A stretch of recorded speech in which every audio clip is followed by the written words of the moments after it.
stamp our feet. Let our move and being be upon you, O God, because you alone are worthy to receive all the praises of mankind, O God. And we bless you and we thank you that you have given us the honor, the privilege to praise you. Thank you, Lord. Thank you, Jesus. Yes, and we God. truly bless you. We exalt your name because you alone and you alone is worthy. We bless you. We thank you. Cleanse our hearts, oh God, so we can experience the fullness of your presence. Take away every dirt in us, oh Lord, so we can see your glory, because you are God is holy. You are God is righteous and just. Amen. So we bless your name. We thank you for this time that you have gathered your people here in this 3344 San Jose Avenue, that you have made us heaven of your rest, oh Lord. We bless you. We thank you for coming into our midst. Amen. We thank you, Lord. And all God's people say, Amen. Amen. Amen. Amen. You may be greet one another. I will not say be seated, but you can bless one another. You can because God is good. God is good. God is good. Yeah. Oh, I love you with the love of the Lord. Yes, I love you with the love of the Lord, and I can see in you the glory of my King. Yes, I love you with the love of the Lord. Oh, I love you with the love of the Lord. Yes, I love you with the love of the Lord. I can see in you the glory of my King. Yes, I love you with the love of the Lord.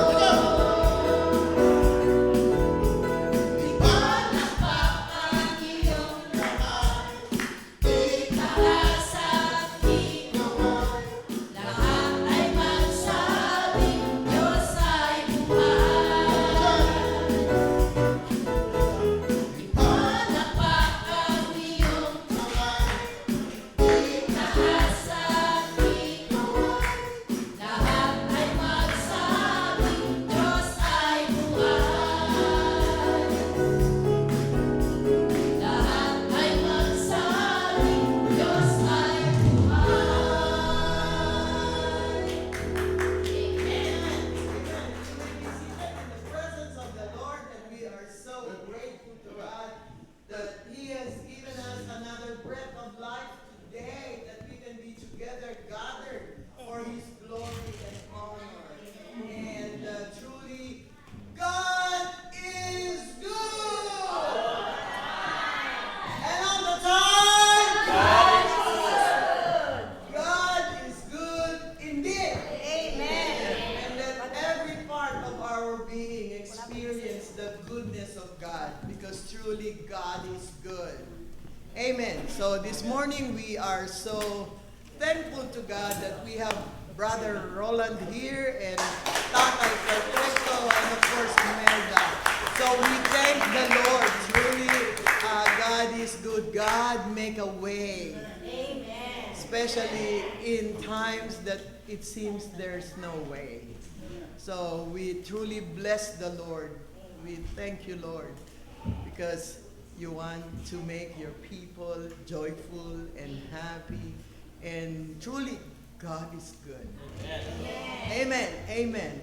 At sa ating mga announcement, gusto po naming ipaalam sa inyo, lalo na yung mga nanonood po sa amin, na our anniversary, 11th year is coming soon. In 3 weeks, we will be celebrating our 11th year dito sa Bride of Christ Church. At yun po ay gagawin natin doon sa Colma Community Center. And this time, it will be in the afternoon at 2 p.m. And we encourage, especially those people who are living close by, that Colma Community Center, that's where we will enjoy, rejoice the goodness of God sa ating mga buhay. Kaya we are all inviting you. At gayon din po, pagkatapos po ng anniversary, balik po tayo dito sa 3344. Kaya para hindi kayo maligaw. At yun po, lagi po dito every Sunday at 10 o'clock in the morning, tayo po ay nagse-celebrate ng kabutihan ng Diyos sa ating buhay.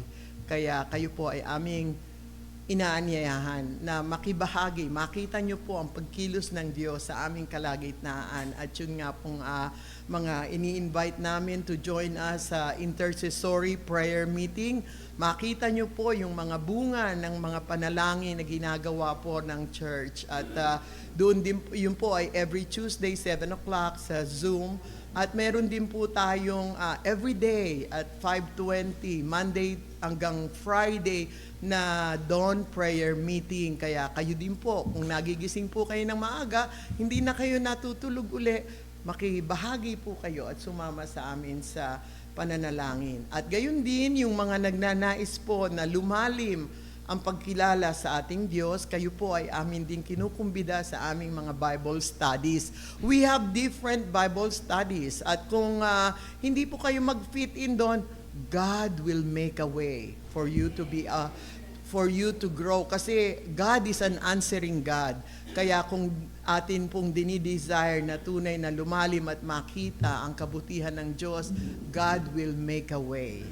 Kaya po, yun po ang ating mga announcements at nakita nyo naman po ang ating music ministry. Wala pong age limit. Kung kayo po ay tinatawag ng Diyos na maglingkod sa pamamagitan po ng inyong mga gifted, yung mga may mga gifts sa boses, sa musical instruments, kayo po ay aming inaanyayahan. At gayon din, kami po ay nagpapasalamat sa lahat ng pumapatnubay sa Bride of Christ channel ng nanonood.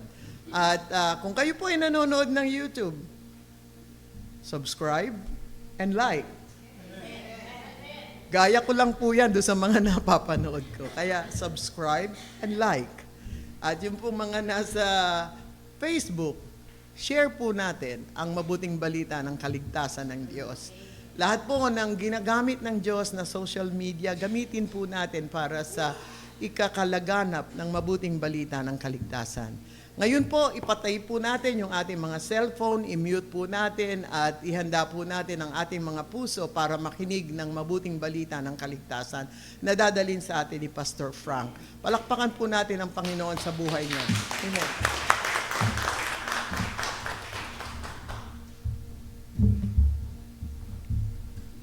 Praise God. Amen. Truly, God is good. So God is awesome. So tell your neighbor, God is good. Amen. Tunay pong mabuti si Lord. Amen. Praise the Lord. Thank you, Pastor Evelyn and Pastor Cesar and the praise team. Good morning, church. How are you today? So we are so blessed. August 18, 2024. Talaga pong mabilis ang panahon. So, purihin ng Diyos at patuloy pong nadedeclare ang kaluwalhatian ni Lord. Amen? So, sa lahat nga po ng kasama natin, of course, dito po sa lugar na ito, welcome po ang lahat. Marami nagtatanong, ano ba yung Bride of Christ Church? So Bride of Christ Church is a full gospel, Bible-based, Christ-centered, spirit-filled church. Truly, our mission is to bring all people to the kingdom of God, regardless of race, belief, status, and religious affiliation, through the transforming and healing of the Lord Jesus Christ. Amen? Sapagkat napatunayan po natin sa banal na kasulatan, isa lamang po ang tagapagligtas. Amen? At yan po ay walang iba kundi ang ating Panginoong Kristo. Kaya po ang itinataas sa lugar na ito, walang iba kundi si Lord Jesus. Kaya nga po, even yung mga kasama natin sa online service this morning, dyan po sa lugar ng Montrose, Sacramento, sa parte po ng Oakley, California, sa Mountain House, of course, dyan po sa Lathrop, for sa Asia, sa Africa, sa Australia, sa Europe, South, North America, and even sa Antarctica. One thing I know, God loves you. Amen. Sabihin nyo nga sa inyong katabi, mahal ka ng Panginoon. Amen. Praise the Lord. Hallelujah. Purihin ang Diyos. Mahal po tayo ng Panginoon. Nagkapasalamat nga po tayo mga kapatiran natin, dinala rito. Of course, sinabi na nga po kanina si Brother Roland, Sister Imelda, si Tatay Perfecto. Palakpakan po natin ang Panginoon. Praise the Lord. Sa kanilang mga buhay nila. So this morning, may request everyone to stand up please. Tayo po lahat ay tumayo para po sa ating declaration ngayong umaga. Gawin po nating prayer ito ng ating mga puso. I-concentrate po natin ang ating mga puso sa Panginoon this morning. So Father God, we want to be guided, taught, prepared, and moved by God Holy Spirit in our own personal life and in the ministry. Lord Jesus, we declare, we receive, and we believe that this day is 10 times better than yesterday. We just to be healthy. We just to have long life. We just to be blessed. We just to be anointed by you, guided by you, protected by you, provided by you. We entrust everything into your hand, our physical body, our soul, and our spirit, the way we speak, the way we think, the way we are. It comes only from you. Direct our step today. In Jesus' name, amen. Amen. Let's give a clap offering to the Lord. Hallelujah. So please remain standing. Magmanitili po tayong nakatayo sa umaga pong ito. So in the past weeks, we have studied different names of God. Napag-aralan po natin ang pangalan ng mga pangalan na binigay ng ating Diyos. Ano po? At yun po ay related sa ating mga buhay. So binigay po natin yung Jehovah Jireh. Ano po kahulugan ng Jehovah Jireh? God will provide. Amen. So the Lord will provide. Jehovah Rapha. The Lord who heals, or Jehovah Nissi. So the Lord is our banner. So Jehovah Shalom. So the Lord is peace. So this morning, we're going to talk about Jehovah Tzidkenu. The Lord our righteousness. Jehovah Tzidkenu, the Lord our righteousness. Si Yahweh ay matuwid, ang ating katwiran. So tatagalogin natin. So let's go to Jeremiah chapter 23, 1-6 this morning. At basahin po natin ito at alam po natin ang Diyos ay mangungusap sa ating mga puso ngayong umaga. Maliwanag po salita ng Diyos, ang kanyang salita hindi babalik ng walang bunga. Amen? Kundi di babalik doon sa mga pinagsubuan ng Panginoon. So verse 1, woe to the shepherds who destroyed and scattered the sheep of my pasture, says the Lord. Therefore, thus says the Lord God of Israel against the shepherds who feed my people. You have scattered my flock, driven them away, and not attended to them. Behold, I will attend to you for the evil of your doing, says the Lord. But I will gather the remnant of my flock out of all countries, where I have driven them, and bring them back to their folds, and they shall be fruitful and increase. I will set up shepherds over them who will feed them, and they shall fear no more, nor be dismayed, nor shall they be lacking, says the Lord. Behold, the days are coming, says the Lord, that I will raise to David a branch of righteousness. A king shall reign and prosper and execute judgment and righteousness in the earth. Verse 6. In his days Judah will be saved, and Israel will dwell safely. Now this is his name, by which he will be called the Lord our righteousness. So let's bow our head, let's pray. Thank you, Lord, for your goodness and mercy. Salamat po sa umaga pong ito.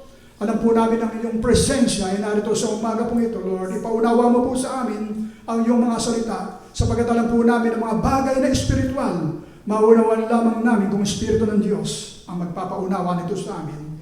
At ang pangalan niyo po mag-glorify sa umaga pong ito. May your name be glorified and lifted up. In the mighty name of Jesus, ang lahat po ng anak ng Diyos ay magsabi ng Amen, Amen, Amen. You may be seated for a while.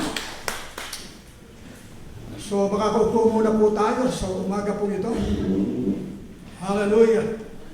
And may request everyone to please put on your seatbelt this morning. May I ask every passenger of this flight to put you in your seatbelt this morning. Maybe, it is a short flight, but maybe we'll experience some turbulences this morning. We experience turbulences during our trip. It's just a short trip, and don't go to the bathroom. The attendants will not serve food because it's only a short trip this morning. Just focus. Just focus on the announcement and don't touch anything. Just put your hands on your lap. You might touch the parachute and be ejected from the plane this morning. So, you know, our plane is small and not famous, but we can take people to their destination. Because what is taught here in this pulpit and this cockpit, week after week, is about the destination of each person. Amen. Yan po ang itinuturo natin dito. Kaya po manatili tayo, nakapokus ngayong umaga. Amen. Wala pong gagalaw. Focus po tayo sa umaga po ito. Jeremiah chapter 23, verse 1 to 6. In Tagalog, babasahin po natin. Parurusahan ni Yahweh ang mga namumunong walang malasakit sa kanilang mga nasasakupan at pinababayaan ang mga ito'y mangalak at mamatay. Ito ang sabi ni Yahweh, ang Diyos ng Israel, tungkol sa mga tagapanguna ng kanyang bayan. Pinapangalat at pinababayaan ang aking bayan, hindi ninyo sila binabantayan, kaya't kayo'y parurusahan ko dahil sa inyong ginawang ito. Ako ang magtitipon sa nanalabi sa aking mga tupa mula sa lahat ng lupain pinagtapunan ko sa kanila. Ibabalik ko sila sa kanilang tinubuang lupa at sila'y muling darami. Hihirang ako ng mga tagapangunang magmamalasakit at mga ngalaga sa kanila. Hindi na sila muli pang daranas ng takot at agam-agam at wala nang maliligaw kahit isa. Akong si Yahweh ang may sabi nito. Nalalapit na ang araw, sinabi ni Yahweh, na pasisibulin ko mula sa lahi ni David ang isang sangang matuwid, isang hari na buong karunungang maghahari, paiiralin niya sa buong lupain ang batas at katarungan. Magiging matiwasay ang Huda sa panahon ng kanyang pamamahala at ang Israel ay mapayapang mamumuhay. Ito ang pangalang itatawag sa kanya, si Yahweh ay matuwid. So pagpalain po ang salita ng Diyos. Amen. So according to our text, unrighteousness everywhere. Unrighteousness everywhere according to verse 1. Ibig sabihin ng unrighteousness, di matuwid, wicked, sinful, evil, unfair, or unjust. So up to this point, Jeremiah has been addressing the unrighteousness in Judah. So in Jeremiah chapter 21 to 22, he denounces the last 5 kings of Judah. So sadly, unrighteousness was not just out in the streets, it was in the pulpits of the land. So laganap ang kasamaan, laganap ang unrighteousness. Ang mga talagang mga namumuno ay hindi matuwid at di tapat. Alam niyo po, napaka-importante ng righteousness sa ating bayan. Isang katuwiran sa ating bayan kasi ang sabi ng Diyos, Psalms 33 verse 2, Blessed is the nation whose God is the Lord. Amen. Blessed is the nation whose God is the Lord. Mapalad ang bansang si Yahweh ang Diyos. Importante na sa isang bansa ay mayroong kinikilalang Diyos. At kinikilala ang tunay na Diyos according to Proverbs 29 verse 2. When the righteous as in authority, the people rejoice. But when a wicked man rules, the people groan. Kapag matuwid ang namamahala, nagsasayang ng madla, ngunit matamlay ang bayan kung ang pinuno ay masama. Because according to Proverbs 14 verse 34, righteousness exalts a nation, but sin is a reproach to any people. Ang katuwiran ay nagpapakadakilak sa isang bayan, ngunit ang kasalanan naman ay nagdudulot ng kahihiyan. So napaka-importante ang katuwiran. So first point natin this morning, unrighteousness brings the judgment of God.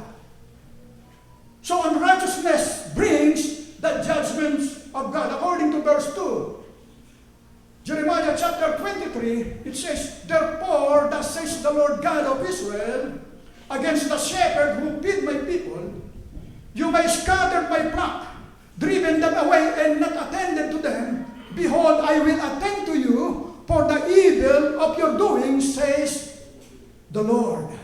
Ano sabi sa Tagalog? Ito ang sabi ni Yahweh, ang Diyos ng Israel, tungkol sa mga tagapanguna ng kanyang bayan. Pinapangalak at pinababayaan ang aking bayan, hindi ninyo sila binantayan, kaya't kayo'y parurusahan ko dahil sa inyong ginawang ito. So Scripture teaches over and over again that unrighteousness always brings the judgment of God. It brings the judgment of God. So why does unrighteousness bring God's judgment? Bakit yung hindi pagkamatuwid ay nagbibring ng judgment ng hatol ng Diyos? It simply stated, it is because God is righteous. Because God is righteous. It is who He is. Siya yun. Siya ay righteous. Matuwid ang ating Panginoon. Ang sabi nga ng Psalm 11 verse 7, for the Lord is righteous, He loves righteousness, His countenance beholds the upright. Ano sabi sa Tagalog? Si Yahweh ay tapat. Sa gawang mabuti siya'y nalulugod, at sa piling niya mabubuhay silang sa kanya'y sumusunod. So napaka-importante na malaman natin ang katotohanan. According to Psalms 116 verse 5, gracious is the Lord and righteous. Yes, our God is merciful. Mabuti ang Panginoon, siya'y mahabagin Diyos. Tunay siyang mahabagin at mapagpahinuhod. So it is who He is, and also it is how He acts.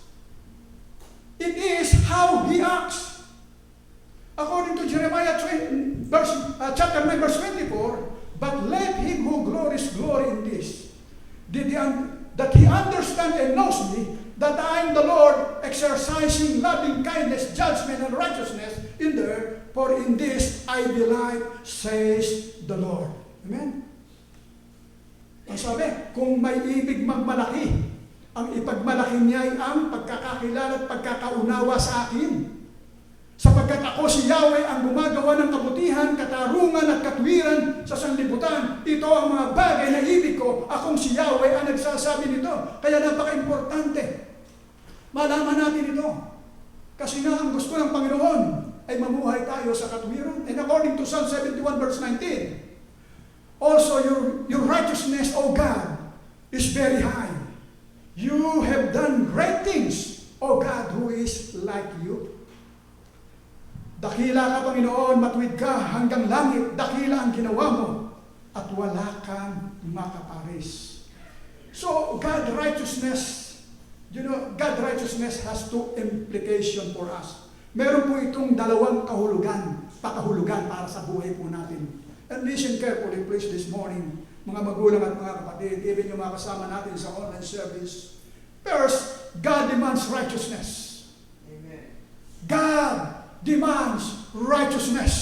Ang hinihingi ng Diyos ay katwiran at kabanalan sa buhay ng mga tao, ng kanyang mga nilalang. Sabi ng Deuteronomy 6:25, then it will be righteousness for us if we are careful to observe all these commandments before the Lord our God as He has commanded us.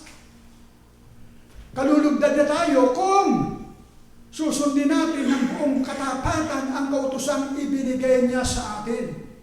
So ang gusto ng Diyos, sundin natin. Ibig sabihin, mabuhay tayo na may katwiran sa kanyang harapan. And also our Lord Jesus Christ said in Matthew chapter 5, verse 48, therefore, you shall be perfect just as your Father in heaven is perfect. Amen? Therefore, you shall be perfect. Meron po bang perfect sa atin ngayong umaga? I know, Tatay Perfecto ay nandito ngayong umaga. Praise the Lord. Hallelujah. Kaya dapat kayong maging ganap gaya ng inyong amang nasa langit. And also, God defines righteousness. God defines righteousness. Ipinapaliwanag ng Diyos kung paano ang pagiging matuwid. According to Psalms chapter 50 verse 6, let the heavens declare His righteousness, for God Himself is just. Ano sabi? Ang buong kalangitan ay naghahayag na ang Diyos isang hukom na matuwid kung humatol ay maayos. Amen. Iisa lamang pong humahatol sa atin, mga magulang at mga kapatid, kundi ang Diyos. Amen. Siya lamang po ang bibigyan ng hatol. Kaya nga pag sinasabi niya, therefore, you shall be perfect just as your Father in heaven is perfect. Kaya dapat kayong maging ganap gaya ng inyong amang nasa langit. So, sometimes we try to dumb down righteousness. Kung minsan iba natin ang kahulugan, we define it by others, by ourselves, by the government, the church, etc. Sometimes we dumb down righteousness so that we can justify our own action. And Jesus told a parable about in Luke chapter 18. Ipinaliwanag niya tungkol sa parable of the Pharisee and the tax collector. You know, only God defines righteousness. He only defines righteousness. Siya lamang po ang nakakaalam yan kung ang tayo ay righteous. Amen? Ako, hindi ko alam. Meron mga good people, good person, pero ang pagiging righteous, siya lang nakakaalam kung isang tayo righteous. Amen? Amen. Only God defines righteousness. Maaaring mabubuti tayong tao, pero yung pagkat-righteous, sinod lamang, nakakaalam. So the big problem, trying to justify our own action creates a big problem. In order for us to be right with God, we have to have perfect righteousness. We have to have ano ba yung righteousness? So righteousness, ibig sabihin, living in right relationship with God. Living in right relationship with God. Sino pong namumuhay na naayon sa kalooban ng Diyos this morning? That's why in Matthew 5:48, paulit-ulit na sinabi, sabi ni Lord, therefore you shall be perfect just as your Father in heaven is perfect. Kaya dapat kayong maging ganap, gaya ng inyong amang nasa langit. So the big problem is that we are not righteous. We are not righteous. No one is righteous. Kung babasahin natin ang Romans chapter 9 to 18, doon sa 10 ang sabi, Romans 3:10, as it is written, there is none righteous, no, not one. Ayon sa nasusulat, walang matuwid. Wala. Kahit isa. So the big problem is that we are not righteous, nor can we become righteous on our own. Hindi tayo magiging matuwid sa ating sarili. Walang righteous. So what about our righteous deeds? Yung mabubuting gawa natin, anong tingin ng Diyos yan? Anong tingin ng Diyos sa mabubuting ginagawa natin? According to Isaiah 64 verse 6, but we are all like an unclean thing, and all our righteousness are like filthy rags. Ang sabi naman ng Diyos, yung daw ating mga mabubuting gawa ay para lamang maruming basahan sa kanyang harapan. Lahat ng ating pagsusumikap bilang mga tao sa ating sarili ay para lamang yung maruming basahan sa harap ng Diyos. Isaiah 64 verse 6 made clear that what God thinks of our righteous deeds. All our righteousness are like filthy rags. So the big problem is that we are absolutely unrighteous. We are unrighteous. Second point this morning, how can we be right with God? How can we be right with God? That's the question this morning. So if God demands perfect righteousness, but we are absolutely unrighteous, how then can we be right with God? You know, this is the most important question that a person can ask. Ito ang napaka-importanting katanungan na pwedeng itanong ng isang tao. Hallelujah, ito yung pwede niyang itanong sa kanyang sarili. The answer to that question is troubling. Troubling. We can be right with God because we are all wrong with God. But don't worry. Don't worry, huwag po tayong mag-alala. But don't worry. God has to take care of that problem. Amen. That's not our problem this morning. Amen? Amen. Which precisely what he says he is going to do in Jeremiah chapter 23 through to 6.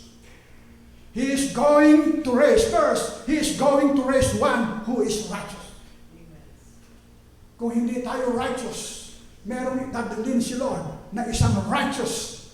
According to our text in Jeremiah 23 verse 5, behold, the days are coming, says the Lord, that I will raise to David a branch of righteousness.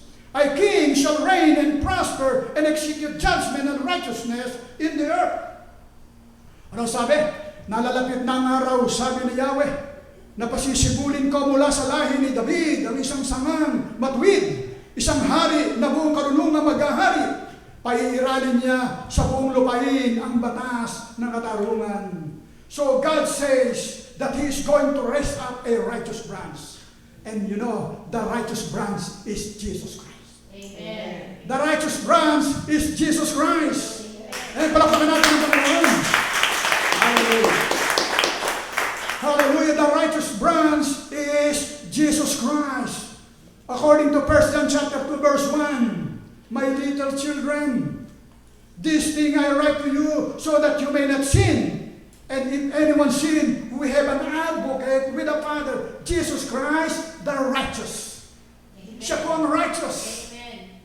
Jesus Christ, the righteous. Ano sabi? Mga anak, isinusulat ko ito sa inyo para hindi kayo magkasala. Ngunit kung kayo'y magkasala sa sino man, may tagapamagitan tayo sa Ama. Meron tayong advocate. Amen? Amen. At siya ay si Kristo Jesus ang walang sala. Si Lord Jesus na walang sala. According to Hebrews chapter 4 verse 15, for we do not have a high priest who cannot sympathize with our weaknesses, but was in all point tempted as we are, yet without sin. Iisa lamang po ang hindi nagkasala, at yan po yung si Lord Jesus. Amen? Hindi po siya nagkasala, tinukso siya nung siya nagkatawang tao, subalit hindi nagkaroon ng kasalanan. Ano sabi sa Tagalog? Ang dakilang saserdote natin ito ay nakakaunawa sa ating mga kahinaan, sapagkat sa lahat ng paraan tinukso siyang tulad natin, ngunit hindi nagkasala. Hallelujah. And also second, the righteous one will become our righteousness. The righteous one will become our righteousness. In verse 6 in Jeremiah chapter 23, in his days Judah will be saved, and Israel will dwell safely. Now this is his name by which he will be called, the Lord our righteousness. Magiging patiwasay ang Huda sa panahon ng kanyang pamamahala, at ang Israel ay may payapang mamumuhay. Ito ang pangalang itatawag sa kanya, si Yahweh ay matuwid. So here we are introduced to one of the names of Jehovah, Tzidkenu. So Tzidkenu is the transliteration of Hebrew word. So the word says, which means straight, right, or conforming to an ethical or moral standard. So Christ will be our righteousness. So what happened? Our sin was imputed to Christ so that He became sin for us. Remember, wala pong righteous, hindi tayo righteous. Walang matuwid, wala kahit isa. So our sin was imputed to Christ so that He became sin for us. Yung kasalanan niyo at kasalanan ko, inilagay sa Kanya. Ipinaako sa Kanya. Yung kasalanan niyo, pagsalansalan niyo sa Diyos, yung lahat ng ginagawa niyo. Bago tayo makakilala sa Panginoon, lahat ng ginagawa niyo ngayon, maaaring yung ginagawa niyo sa future, inilagay sa Kanya. Our sin was imputed to Christ so that He became sin for us. Hallelujah. Yung ating kasalanan inilagay sa Kanya, kaya si Jesus ay naging kasalanan. Walang kasalanan, subalit naging kasalanan. Hindi po ba tayo natutuwa nang nangyari yan? Yung kasalanan natin inilagay sa Diyos. Kay Lord Jesus, imputed, inilagay sa Kanya. Ang sabi ng Isaiah 53 verse 5, but He was wounded for our transgression. He was bruised for our iniquities. Chastisement for our peace. As upon Him and by His stripes we are healed. Ang sabi, dahil sa ating mga kasalanan, kaya siya nasugatan. Dahil siya ay binugbog dahil sa ating mga kasamaan. Imagine ang Diyos. Dahil yung kanya ating mga kasalanan inilagay sa kanya, siya binubog, siya nasugatan. Dahil doon sa mga kasalanan na yon, kasi inilipat sa kanya yung kasalanan mo at kasalanan ko. Inilipat ni Lord. At anong sabi? Tayo ay gumaling dahil sa pahirap na tinamo niya. By His stripe, we are healed. Amen. Amen? Palakpakan natin ang Panginoon. Hinako niya yung kasalanan natin. Sabi ng Galatians 3:13, Christ has redeemed us from the curse of the law, having become a curse for us. For it is written, cursed is everyone who hangs on a tree. Anong sabi? Tinubos tayo ni Kristo sa sumpa ng kautusan nang siya magdusa na parang isang sinumpa, sapagkat nasa saad sa kasulatan, sinumpa ang bawat ibinitin sa punong kahoy. Yung punong kahoy, yung krus. Nabayubay siya sa krus ng Kalbaryo para sa inyo at sa akin. Amen? Tinubos niya ang lahat ng ating mga kasalanan. Kaya tayo po siguro napapaluha tayo kung i-imagine natin yung ginawa ng Diyos. Ginawa ni Lord Jesus sa krus ng Kalbaryo, kung minsan nagkakaroon lang tayo ng maliit na problema. Parang nakalimutan na natin ang buhay. Mga magulang at mga kapatid, si Lord Jesus, yung ating mga kasalanan nilagay sa Kanya para tayo mabuhay na maayos. Hallelujah. And according to 1 Peter 3:18, for Christ also suffered once for sin, the just for the unjust, that He might bring us to God, being put to death in the flesh, but made alive in the Spirit. Sapagkat si Kristo namatay para sa inyo. Namatay siya dahil sa kasalanan ng lahat. Ang walang kasalanan para sa mga makasalanan. Iharap sa Diyos, siya'y namatay ayon sa laman at muling binuhay ayon sa Espiritu. So our sin was imputed to Christ so that He became sin for us. So in return, second, Christ's righteousness was imputed to us so that we have the righteousness of Christ. Nung bigay natin yung mga kasalanan natin kay Lord Jesus, ano ang pinalit ng Diyos? Yung kanyang righteousness inilagay sa atin. Amen. Hindi tayo righteous. Pagsakan natin ang Panginoon. Imagine, hindi tayo righteous, pero yung righteousness ni Lord ang inilagay sa atin. Christ's righteousness was imputed to us so that we have the righteousness of Christ. Amen. Nasusundan po ba ninyo? Amen. Amen. Ibig sabihin, righteous tayo sa tingin ng Diyos. Siya lamang nakakakita ng righteousness. Iisa lang ang righteous. Pag tinignan tayo ni Lord Jesus, ng Diyos, Ama sa langit, si Lord Jesus, yung righteousness ni Lord Jesus ang nakikita sa atin. Amen. Kasi yung righteous na yung gawa natin ay parang filthy rags. Pag titingnan tayo ni Lord, ng Diyos, yung righteousness ni Lord, ng kanyang bugtong na anak ang nakikita sa atin, hindi yung buhay natin. Ang sabi ng 2 Corinthians 5:21, for He made Him who knew no sin to be sin for us, that we may become the righteousness of God in Him. Hallelujah, na siya na walang bahid kasalanan ay naging kasalanan. No? Hindi nagkasala si Kristo, ngunit dahil sa atin siya binilang ng makasalanan upang makipag-asya tayo sa Kanya, mapapanal sa harapan ng Diyos sa pamamagitan niya. Kaya kung titingnan po tayo ng Diyos Ama sa langit, tayo ay banal. Amen. Hindi tayo banal, pero kung titingnan tayo, banal tayo sapagkat yung righteousness. Kaya ang nakakakita po ng kabanalan ay Diyos lamang. Amen. Hindi po tayo makakakita ng kabanalan ng isang tao sapagkat ang Diyos lamang. Ang Diyos ay nakakalam kung ang isang tao ay tunay na tumanggap sa Kanya bilang Panginoon, tagapagligtas. Pag ang isang tao hindi tumanggap kay Lord Jesus bilang Panginoon, tagapagligtas ng kanyang buhay, yung righteousness ni Jesus ay hindi mapupunta sa Kanya. Kaya napaka-importante na malaman ng tao ang katotohanan na sabi ng Lord Jesus, you shall know the truth, and the truth shall set you free. Malalaman niyo ang katotohanan na magpapalaya sa inyo. Kung tayo nakabilanggo sa ating mga kinagisnang paniniwala, makakalaya tayo riyan. Amen. Tanggapin natin yung righteousness ni Lord Jesus. Sapagkat walang makakapunta sa Diyos Kung wala tayong righteousness ni Lord Jesus na ibinalot sa atin, ang sabi, hindi nagkasala si Kristo, ngunit dahil sa atin siya ibinilang na kasalanan upang makipag-isa tayo sa Kanya, mapabanal sa harapan ng Diyos. Amen? Hallelujah. Kaya nga si Lord, ang Diyos lamang nakakalam kung talagang tayo born again Christian. Kaya pag ikaw ay na born again Christian, yung righteousness ni Lord Jesus ay ibabalot sa iyo. Ipapahiram sa iyo. Hindi tayo mismo dito sa church, hindi natin alam kung ano pinagagawa ng bawat isa the whole week. Baka kung saan tayo nagpupunta. Yung mga ayaw ng Lord na pinupuntahan natin. We need to be right with God.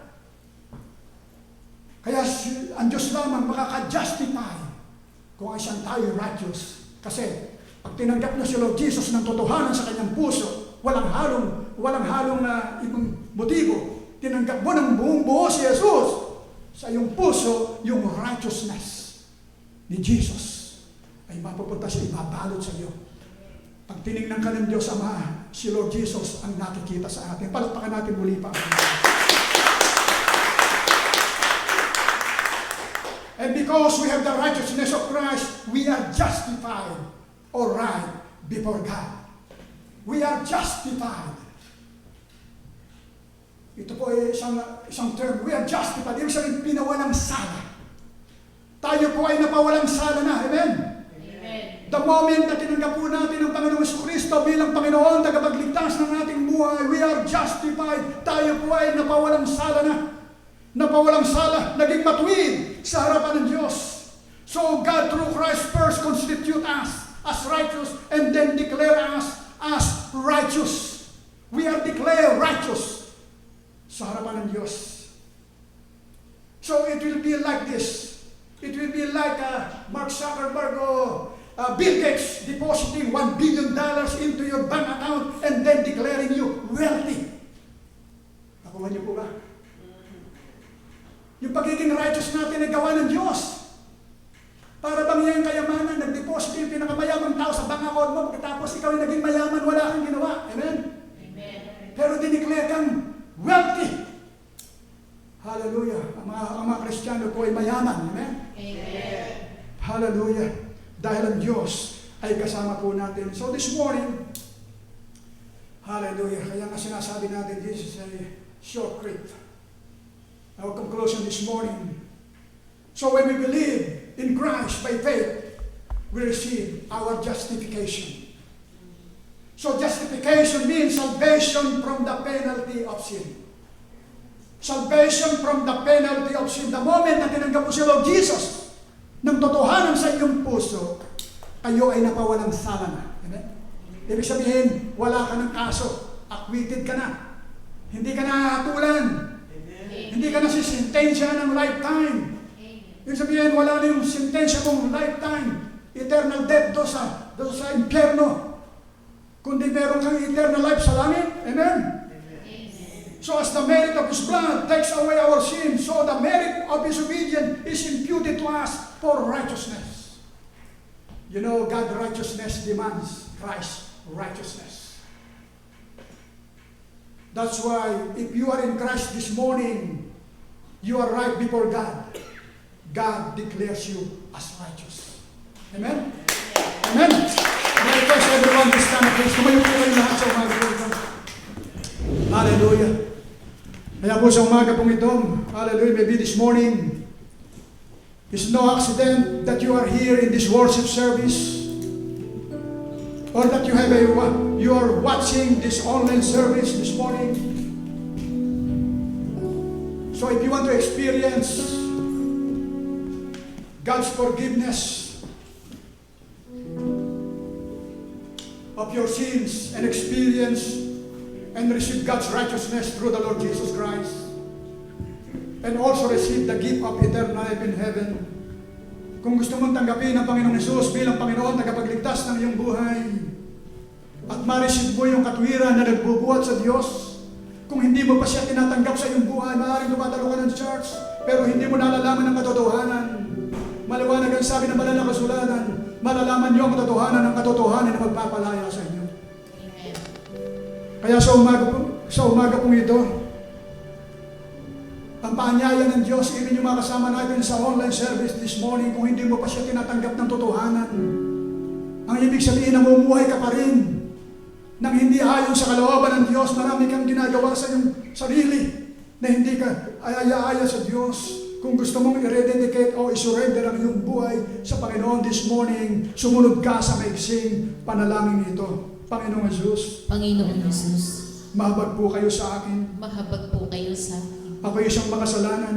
Ako'y isang makasalanan. Patawarin mo po ako Patawarin mo po ako sa lahat ng aking mga kasalanan. sa lahat ng aking kasalanan. Linisin mo po ako Linisin mo po ako ng iyong banal na dugo ng iyong banal na dugo na nabubo sa krus ng Kalbaryo. nang nabubo sa krus ng Kalbaryo. Nananampalataya po ako Nananampalataya po ako na ikaw ang bugtong na anak ng Diyos. na ikaw ang bugtong na anak ng Diyos. Namatay ka sa krus ng Kalbaryo Namatay ka sa krus ng Kalbaryo para ako'y mapatawad sa aking mga kasalanan. para ako'y mapatawad sa aking mga kasalanan. Ako po'y nananalig sa iyo, Ako po'y nananalig sa iyo, nananampalataya ng buong puso nananampalataya ng buong puso na ikaw ay muling nabuhay buhat sa mga patay. na ikaw'y muling nabuhay mula sa mga patay. Panginoong Jesus, Panginoong Yesus, patawarin mo po ako. patawarin mo po ako. Pumasok ka sa aking puso Pumasok ka sa aking puso. at ikaw na ang aking Panginoon At ikaw na ang aking Panginoon. at ikaw na rin ang aking Diyos, At ikaw na rin ang aking Diyos. tagapagligtas, Tagapagligtas. manggagamot Manggagamot ng aking buhay. ng aking buhay. Panginoong Jesus, Panginoong Yesus, punuin mo po ako punuin mo po ako ng kapangyarihan ng iyong kapangyarihan, ng iyong banal na Espiritu, ng iyong banal na Espiritu, ng iyong kabanalan, ng iyong kabanalan, ng iyong katwiran, ng iyong katwiran, ng iyong pag-ibig, ng iyong pag-ibig, ng iyong karunungan, ng iyong karunungan, ng iyong kapangyarihan. ng iyong kapangyarihan. Tulungan mo po ako Tulungan mo po ako sa pagbabago ng aking buhay sa pagbabago ng aking buhay na ayon sa iyong kalooban. nang nahayon sa iyong kalooban. Salamat, Panginoon. Salamat, Panginoon. Ako'y naligtas. Ako'y naligtas. Ako'y isa ng anak ng Diyos. Ako'y isa ng anak ng Diyos. Ako'y isang pinanganak na muli. Ako'y isa ng pinanganak na muli. Ako'y maglilingkod lamang sa iyo Ako'y maglilingkod lamang sa iyo habang ako'y nabubuhay. habang ako'y nabubuhay. Salamat po, Panginoon. Salamat po, Panginoon. Amen. Amen. Amen. Amen. Thank you. Hallelujah. Hallelujah. Praise the Lord. You may be seated for a while.